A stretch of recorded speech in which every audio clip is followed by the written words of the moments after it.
ഇന്ന് നമ്മൾ ഒരു മുളക് ചമ്മന്തിയാണ് തയ്യാറാക്കുന്നത്. അതിനായി ഒരു ചെവിട് കട്ടിയുള്ള പാത്രത്തിൽ 1 കപ്പ് ചുമന്നുള്ളി, അരിയണമെന്നില്ല, ചുമന്നുള്ളി ഇട്ട് കൊടുക്കുക. ഒരു 10 ചരടമുളകോളം അതിനകത്ത് ഇട്ട് കൊടുക്കുക. ആവശ്യത്തിന് ഉപ്പും ചേർത്ത് കൊടുക്കുക. ഇത് നന്നായി ഇളക്കുക. അതിന് ആവശ്യത്തിന് കറിവേപ്പിലയും ഇട്ട് കൊടുക്കുന്നു. ഇവിടെ നമ്മൾ ഇത് കുറച്ച് നേരം ചെറിയ തീയിൽ വേണം നമ്മൾ ചൂടാക്കാൻ. അപ്പം ഇടയ്ക്ക് ഞാനിതിനെ സിസേഴ്സ് വെച്ച് കട്ട് ചെയ്ത്, വലിയ ചരടൻ മുളകായതുകൊണ്ട് ഇളക്കാൻ പാടായിരുന്നു, അതുകൊണ്ട് ഒന്ന് കട്ട് ചെയ്തിട്ട് കൊടുത്തിട്ടുണ്ട്. നമുക്ക് ആദ്യമേ തന്നെ കട്ട് ചെയ്ത് വേണമെങ്കിൽ ഇട്ടെടുത്താലും മതി. ഞാനിപ്പോൾ ഇടയ്ക്ക് ബുദ്ധിമുട്ടായപ്പോഴൊന്ന് കട്ട് ചെയ്തതാണ്.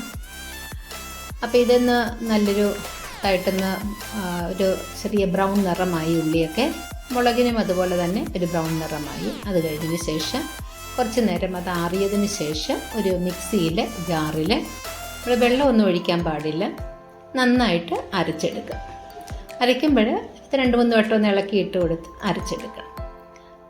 ഒരു പാത്രത്തിലേക്ക് എടുത്ത് കുറച്ച് പച്ച വെളിച്ചെണ്ണയും കൂടെ ചേർത്ത് നമുക്ക് ഇത് ദോശയോടും ഇഡ്ഡലിയോടുമൊക്കെ കൂട്ടി നമുക്ക് കഴിക്കാൻ വളരെ രുചികരമാണ്. അത് 2 ദിവസം നമുക്ക് കേടാവാതെ ഇരിക്കുകയും ചെയ്യും.